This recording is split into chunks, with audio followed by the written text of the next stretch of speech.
Okay, what I'm going to do is I'm going to start to bevel this little drop point knife here. This is a ball bearing canister I made.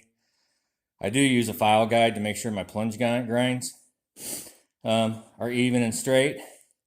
When you start this out, you want to have your belt hanging over here just as little as possible. So I'm going to turn this on and I'm going to track it over and to where I can just barely feel my belt hanging over there.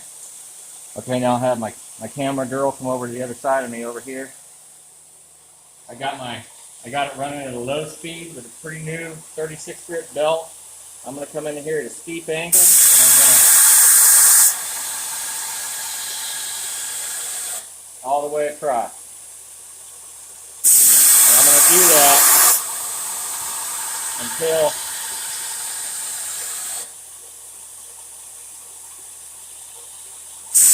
I get it pretty even across there.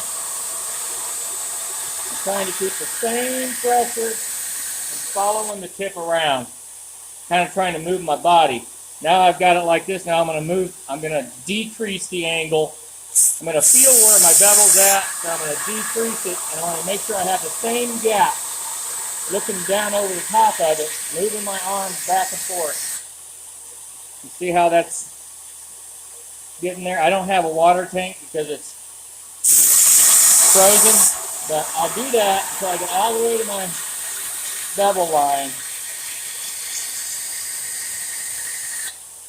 But the main thing I'm looking for is I'm standing over here above it and making sure I have the same gap in between all the way.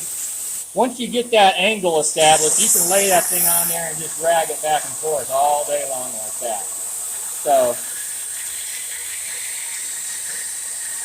I'll take it like this. And don't ever just dive it in at the plunge line. Come over here and bring it back. See, now I've got my bevel started on that. Now I'll go to the other side and do the same thing, and I'll leave this about a dime's thickness. And then I'll take my file guide off, and then I'll do the rest of it hand by hand.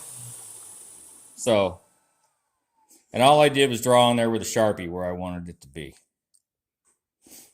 So that's how we start our grinds, and I can feel a nice